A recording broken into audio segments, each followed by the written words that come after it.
Hi, everybody. It's May 21, 2025, and this is part of my video. Today's part of my video journal in the recovery from watching my little brother, Paul Kieran, 64, with Down syndrome, be locked up by the British Columbia New Democratic Party government, David Eby as leader, for 588 days. They locked him up, and then he was hospitalized with some kind of brain incident, and I believe they did medical assistance in dying on him. They withdrew his ventilator. He seemed to be struggling to recover from some kind of incident on April 13th of 2024, and they removed his ventilator and sedated him to death as he was struggling to recover. So I'm just going to give you an update of what happened today. I'm in a pretty good mood. I got my sister, the government appointed my 82-year-old Catholic nun sister 4,000 kilometers away in Ontario as Paul's guardian. And then they demanded that she terminate his visits with me after we reached an agreement that I could visit him twice a week and he could come to my apartment.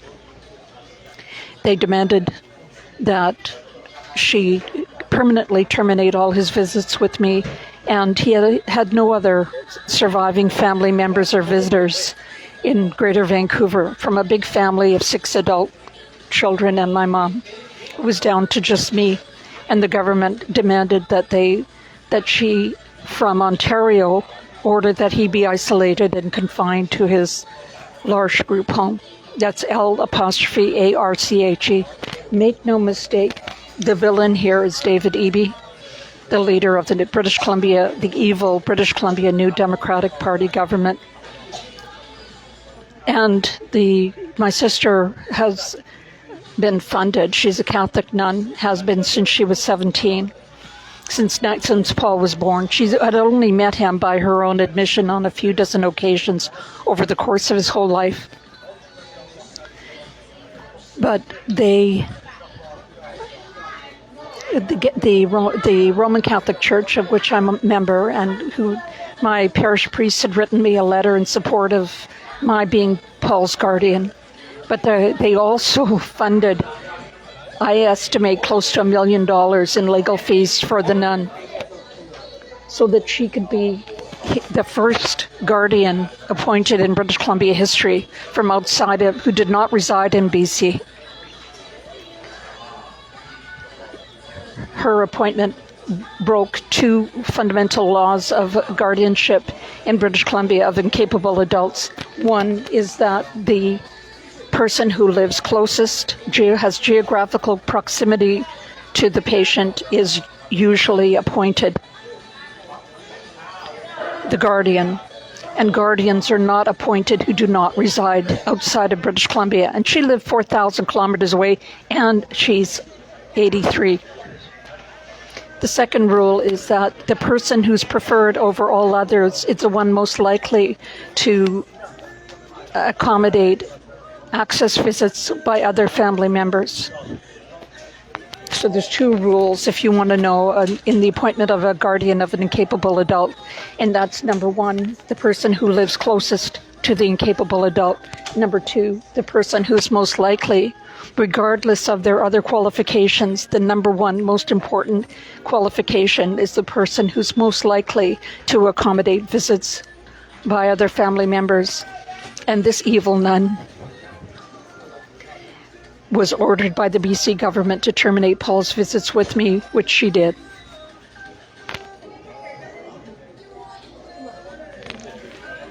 So I had filed all of my documents in accordance with the schedule that was set down by the registrar of the British Columbia Court of Appeal, and the hearing set for 2:00 on Tuesday, June 24th. But I'd filed all my documents, and I got her reply argument on May 9th. I think it was at 4:00, like at the very last minute. her lawyer, one of her Vancouver lawyers, she's had 3 law firms working for her. I was served with her reply argument. And I was so freaked out. I just thought, I just can't take it anymore. I've spent hundreds and hundreds of hours working on this, and every spare penny. I borrowed $12,500 to pay for experts, but the judge wouldn't even let Paul be examined by experts. This is the worst miscarriage of justice in Canadian history. It's like Guy Paul Morin or Donald Marchand or any one of a number of terrible miscarriages of justice in Canadian history. This is the worst because Paul was completely innocent and vulnerable. And there was no evidence at all in support of isolating and confining him to his group home. It was torture. It was torture for him and it was torture for me, and then he died. So he was locked up for 588 days and then he died. So I got her argument, which the Catholic Church paid for. And I was so scared, and I didn't want to look at it. I wouldn't even look at my other email because I was so freaked out about it. Because I don't have anyone supporting me. I'm on my own. I'm by myself. Although before I became disabled, I was disabled with a brain injury on January 14th of 2008. But before that, I was a star at the Court of Appeal. I never lost one single appearance at the Court of Appeal. And I won some pretty big cases. But I was so frightened when I got this argument. I was afraid to even open it. And I just kept on putting it off and putting it off. And then this morning, I would sit at my desk and I would do everything but open this damn email. But I opened it this morning and I read his argument, which was full of lies. He's a liar. He said things like there was only one letter from the doctor saying that I could only appear in court for 2 hours a day when there were 2. And so I just screwed up my courage and I just started typing. And I just did the best I could, and I started at 10:05 this morning, and I finished it and printed it to a PDF at 4:30. So about 6.5 hours without getting up, without a break.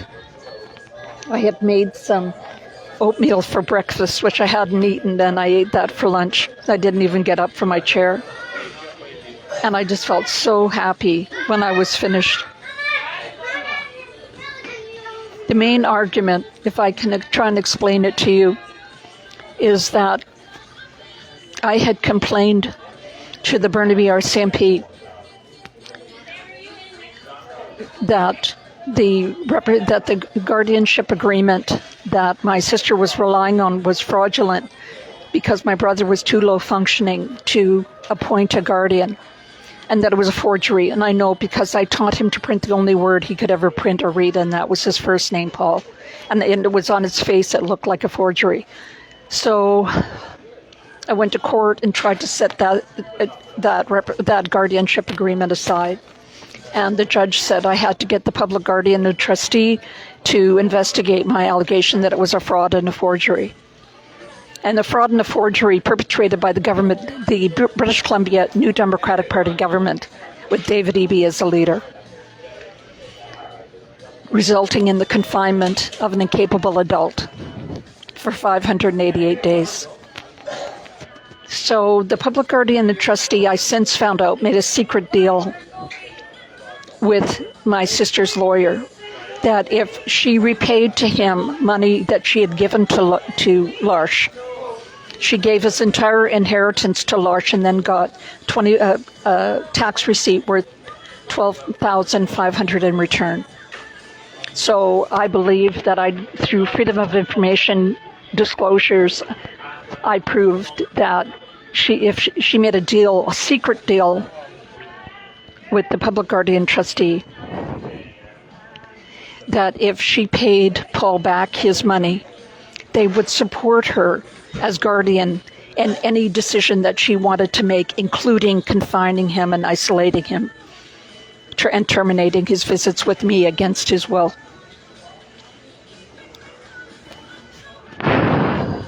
So the judge that I appeared before said that it was unfortunate, but that I had to go to the public guardian and trustee and have them investigate, which I did that day. And then the public guardian and trustee made the secret backroom deal with the nun and refused to investigate this fraudulent and forged power of attorney, what I allege to be a fraudulent and forged power of attorney.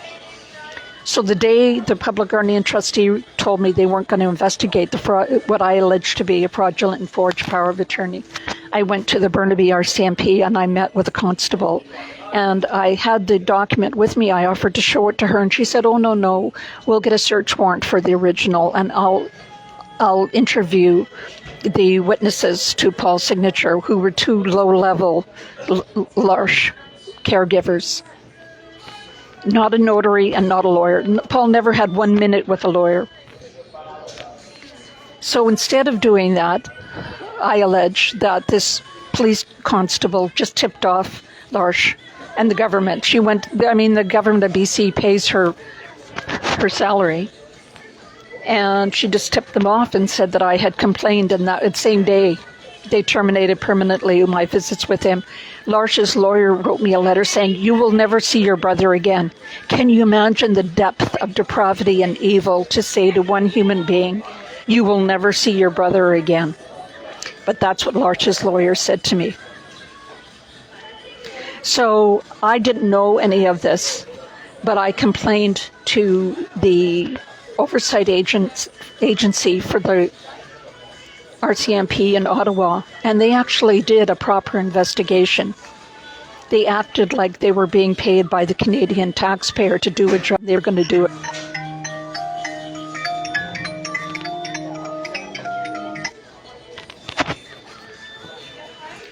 And they wrote the Burnaby RCMP officer in charge and ordered him to do an investigation into my allegation that the constable I complained to had not properly investigated my allegation of a fraudulent and forged power of attorney.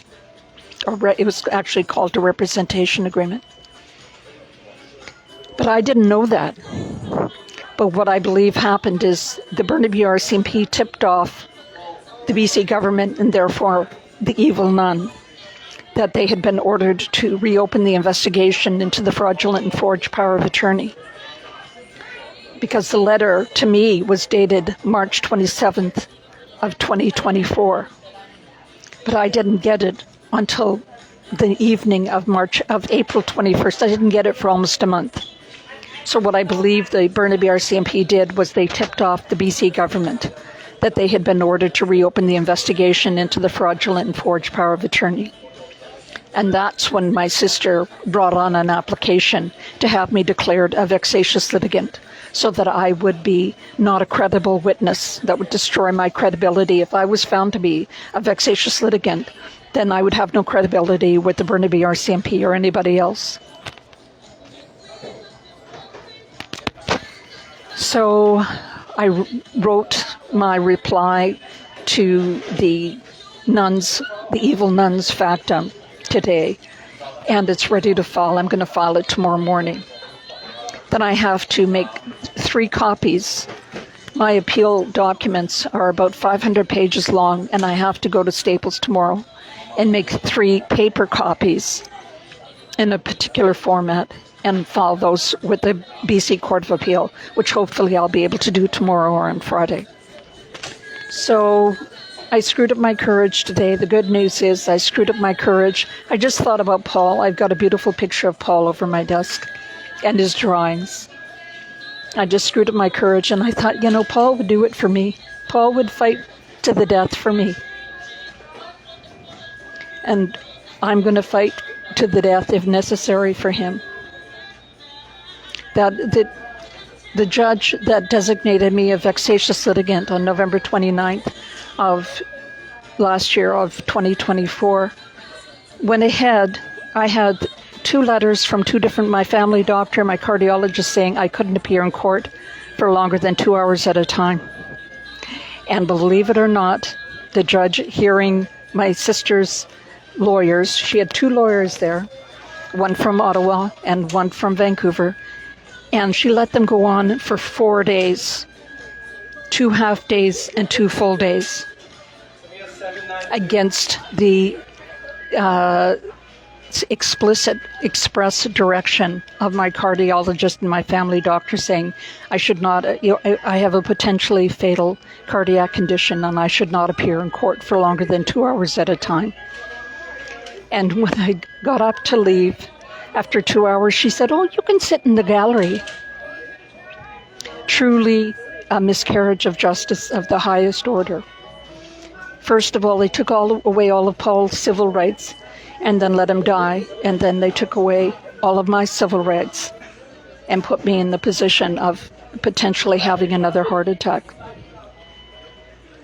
So the good news is I finished my reply to the evil nun's argument today. It's ready to file. That's the last thing I have to file before the hearing. Please make a point in putting it in your calendar right now, 2 p.m. on Tuesday, June 24th. You can watch it. Just click on the link on the British Columbia Court of Appeal website. But better still, if you can come down to 800 Smythe Street and watch. I've got a couple of people who are going to do that. This is a terrible miscarriage of justice, and you have a chance to make a difference. The judges do pay attention to the amount of interest the public takes. I've written every media outlet that I can think of almost every day since this all started on February 1st of 2022, and none of them expressed the slightest bit of interest. They're interested in 400 ostriches that are going to be culled, but they don't care about a wonderful, honorable, hardworking man being locked up and isolated for 588 days before he had his medical supports taken away and was allowed to die. And then they took away my legal rights. Being declared a vexatious litigant means I have no rights at all. All the simple rights that you have to defend yourself and to litigate have been taken away from me. And I practiced law for 23 years. I love you all. Take care.